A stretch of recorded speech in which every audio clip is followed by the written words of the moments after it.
안녕하세요. 유나예요. 오늘은 과거에 존재해서는 안 되는 물건, 오파츠에 대하여 알아볼게요. 오빠 파츠 아니에요? 아, 죄송요. 오파츠란 영국계 미국인 동물학자 이반 샌더슨이 처음 만든 단어로 아우트 마이너스 어브 마이너스 플레이스 아터팩츠를 약칭하여 시대를 벗어난 유물들을 의미해요. 오래전에 만들어진 것 같기는 한데 시기상으로 설명하기 어렵거나 당시 기술력으로 만들어졌다고는 생각하기 어려운 물건들이에요. 애니나 초고대 문명, 설에 많이 나오는 단어이기도 하죠. 말 그대로 과거에는 있어서는 안 되는 오파츠. 같이 알아볼까요? 1. 안티키테라 장치.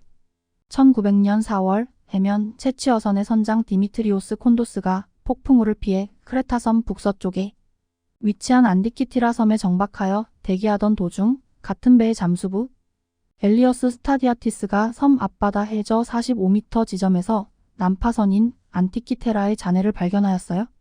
배 안에서 여러 유물들이 발굴되었고 안티키테라 기계 역시 큰 조각 하나와 작은 조각이 둘로 나뉜 채 발견되었는데 톱 밑이 바퀴가 박혀 있어 무언가 정교한 기계일 것으로 추측되었으나 오랫동안 그 정체가 무엇인지 몰라 한동안 방치되었어요.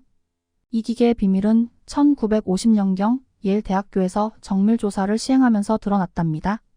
기계는 315, 190, 100mm의 크기로 복잡한 톱 밑 바퀴 32개로 구성되어 있어요. 발견 당시에는 시계의 일종이라 여겼으나 발견되고 나서 50년 동안 조사되지 않고 방치되었죠. 그러다 1950년에서 70년대에 걸쳐 학자들이 내부 구조를 분석하자 이 기계가 태양, 달, 행성의 움직임을 계산하는 아주 복잡한 계산기였음이 드러났어요.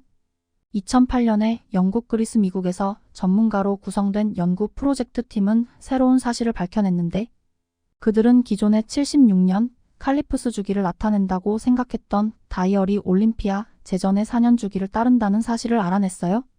또한 안티키테라 기계가 행성의 위치와 달의 위상까지도 계산할 수 있고 구조가 기존의 예상보다 더 복잡하다는 것도 밝혀졌답니다.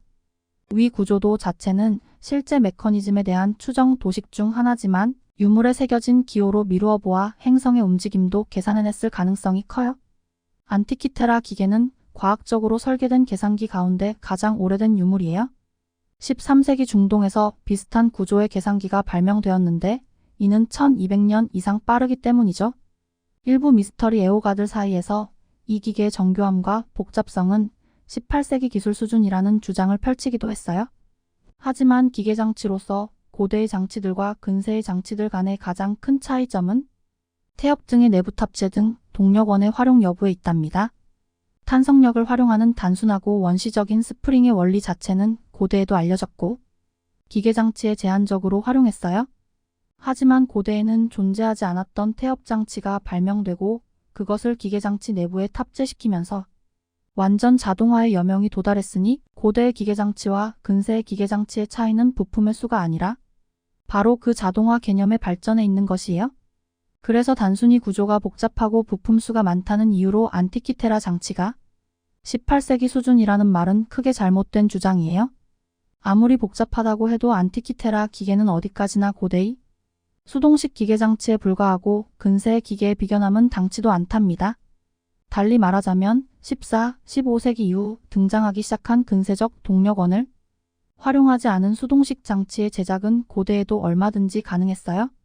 예를 들어 기계 핵심에 있는 기어 장치의 원리는 이 유물보다 몇백 년은 더 오래된 중국 춘추 전국시대의 유물에도 나오기 때문이에요.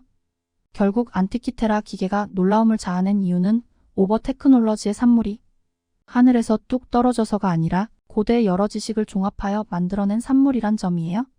특히 안티키테라 기계를 제작한 사람은 천문학과 기계공학 양쪽에 모두 능통하여 안티키테라 기계를 만들 수 있었을 것으로 추정된답니다. 이런 이유로 오파츠로 불리던 안티키테라 장치는 결국 오파츠가 아닌 것으로 판명되었답니다. 그럼 다음으로 알아볼 오파츠들은 어떨까요? 궁금하시죠? 유나가 2부에서 알려드릴게요.